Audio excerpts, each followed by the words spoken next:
Ecco qui la nuova Kia Xceed 2023, con novità soprattutto estetiche. Adesso scopriamo insieme quali su Terzo Garage.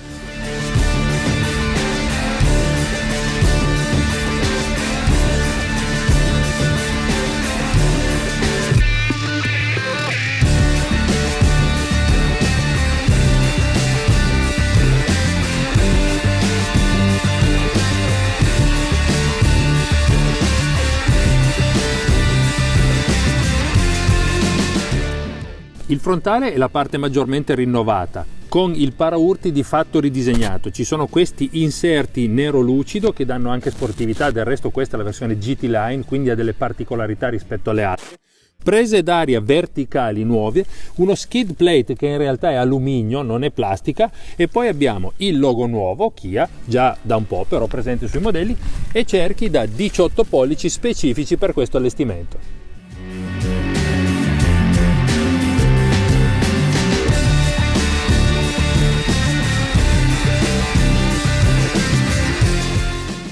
È cambiato anche il posteriore, lo scarico, la prima cosa che si nota è stato praticamente nascosto qui sotto per lasciare spazio a questo elegante, a questa elegante finitura cromata.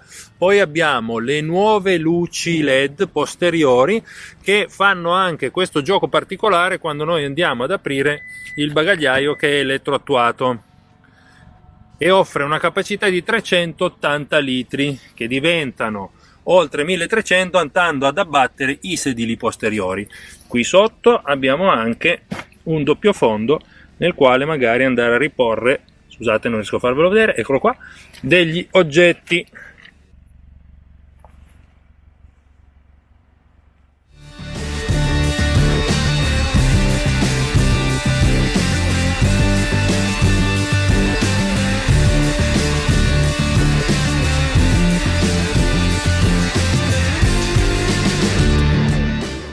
Grazie alla concessionaria Mattiauda Motors di Bra per aver prestato questa Kia Xceed a Terzo Garage.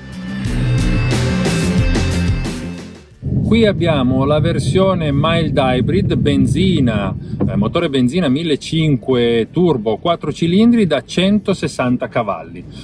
Intanto bisogna anche dire che questo è l'allestimento GT Line, quindi il secondo migliore rispetto tra quelli disponibili in gamma, e si nota anche, ma devo dire che tutta la linea, tutta la gamma della nuova Kia Xceed dà immediatamente, una volta seduti alla guida, un'impressione di buonissima qualità. Abbiamo materiali soft touch, non ci sono scricchioli, i sedili sono molto comodi e questi tra l'altro con questo inserto GT Line sono anche più sportivi e quindi anche più piacevoli magari già solo da vedere. L'ergonomia mi piace molto, nel senso che regolando, tra l'altro il sedile del guidatore si può spostare con i comandi elettrici, quindi è molto facile trovare la posizione, e anche quella del volante. E dicevo, ergonomicamente la macchina mi sembra ben studiata, nel senso che tutti i comandi sono a portata di mano. È buona la leggibilità di tutti i dati che noi possiamo trovare nel cruscotto digitale.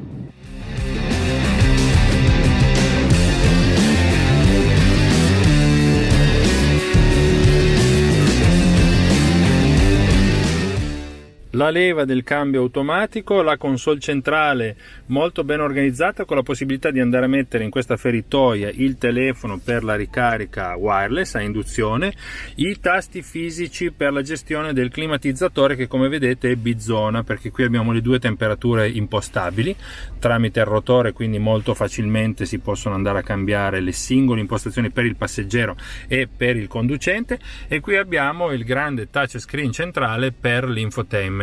Possiamo attivare ad esempio la navigazione con una risposta molto fluida del navigatore stesso, andare a impostare i setup dei vari parametri. Il tasto della home è sempre questo, in modalità da poter arrivare in qualsiasi momento a tutte le impostazioni, a tutte le icone possibili.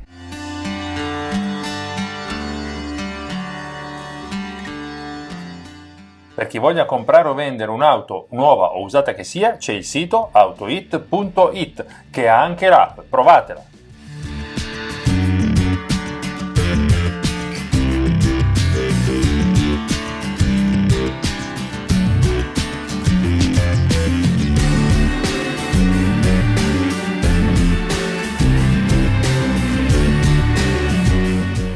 L'abitacolo è molto ben insonorizzato, non ci sono rumori molesti. Quando si spinge qualche, diciamo, il canto un po' del 1500 si sente, ma non dà neanche fastidio, perché comunque fa capire quanto la macchina stia lavorando. Il cambio su questa versione è un automatico a 7 rapporti DCT, si può avere anche il manuale.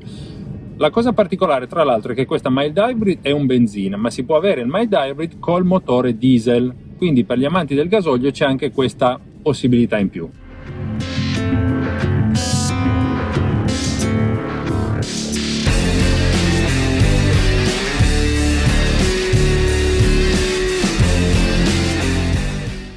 Dicevamo, quando si preme a fondo sull'acceleratore la macchina scatta bene, risponde anche bene il cambio automatico e il 1500 fa il suo dovere. Il sistema mild hybrid è un sistema 48 volt che proprio negli allunghi, nelle accelerazioni, supporta il motore endotermico per migliorare le prestazioni e ridurre i consumi e quindi le emissioni.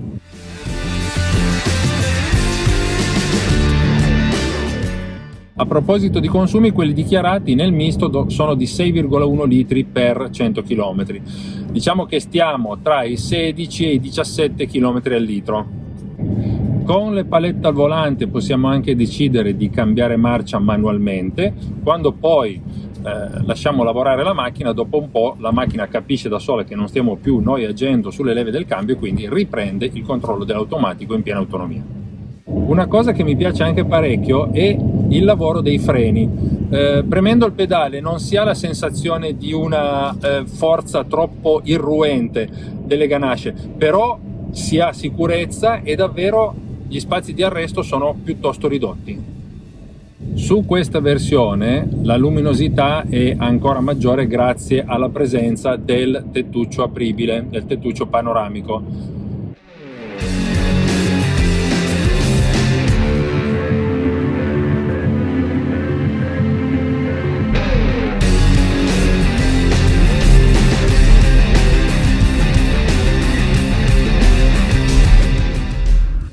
In sport anche il cambio automatico lavora un po' diversamente, perché tira molto di più le marce proprio per dare il maggior spunto possibile e quindi ovviamente non ottimizza i consumi, cosa che invece capita in modalità eco. Dicevo, a proposito dei consumi, in questa prova l'abbiamo un po', come dire, strapazzata la macchina e quindi abbiamo fatto 13,9, insomma 14 km al litro. Capitolo ADAS, qui ce ne sono veramente tanti.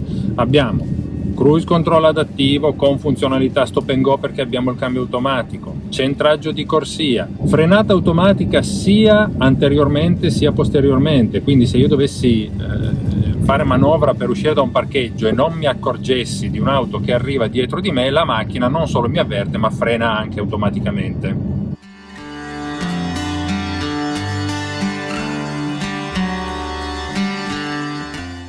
Sempre relativamente agli ADAS, dobbiamo ancora dire che il cruise control adattivo è un sistema intelligente che sfrutta i dati del navigatore, quindi adatta anche la velocità in base alle curve che si devono affrontare.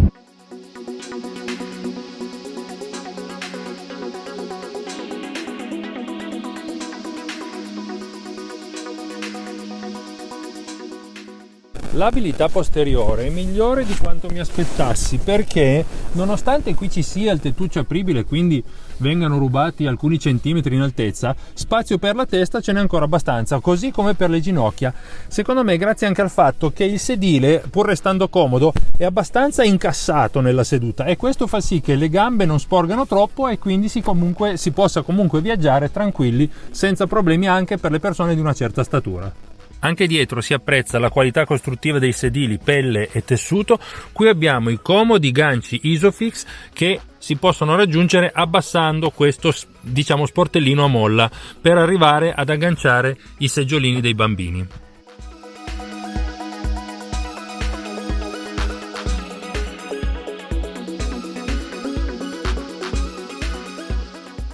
Ci sono anche le bocchette del clima per i passeggeri e una porta USB-C per la ricarica del cellulare.